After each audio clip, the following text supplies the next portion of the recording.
السلام علیکم ورحمۃ اللہ وبرکاتہ۔ آج ہم نے پڑھنا ہے تیسرے رکوع کا بقیہ حصہ۔ شروع کرتے ہیں۔ اعوذ باللہ من الشیطان الرجیم، بسم اللہ الرحمن الرحیم۔ اولئک علیہم صلوات من ربہم ورحمۃ واولئک هم المہتدون۔ یہی لوگ ہیں جن پر ان کے رب کی طرف سے کئی مہربانیاں ہیں اور بڑی رحمت ہے، یہی لوگ ہدایت پانے والے ہیں۔ ان الصفا والمروۃ من شعائر اللہ فمن حج البیت او اعتمر فلا جناح علیہ ان یطوف بہم ومن تطوع خیرا فإن اللہ شاکر علیم۔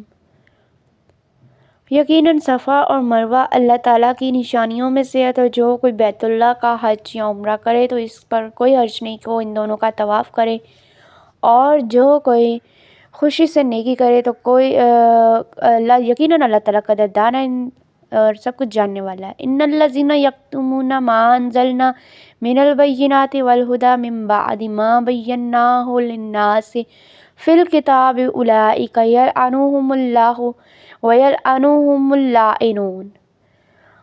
بے شک وہ جو لوگ واضح دلیلوں اور ہدایت کو چھپاتے ہیں جس کو ہم نے نازل کیا ہے اس کے بعد کہ ہم نے اس کو لوگوں کے لیے کتاب میں کھول کر بیان کر دیا ہے، وہی لوگ ہیں جن پر اللہ تعالیٰ لعنت کرتا ہے، اور تمام لعنت کرنے والے بھی ان پر لعنت کرتے ہیں۔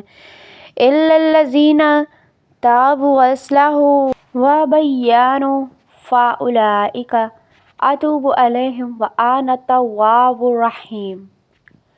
مگر جن لوگوں نے توبہ کی اور اصلاح کر لی اور کھول کر بیان کر دیا تو یہی لوگ ہیں جن کی توبہ میں قبول کرتا ہوں، اور میں ہی بہت توبہ قبول کرنے والا نہایت رحم والا ہوں۔ بے شک ان الذین کفروا وماتوا وہم کفار اولئک، یقیناً جن لوگوں نے کفر کیا اور مر گئے اس حال میں کہ وہ کافر تھے وہی لوگ ہیں علیہم لعنت اللہ والملائکۃ والناس اجمعین، جن پر اللہ تعالیٰ کی، فرشتوں کی اور تمام لوگوں کی لعنت ہے۔ استغفر اللہ۔ خالدین فیہا لا یخفف عنہم العذاب ولا هم ینظرون۔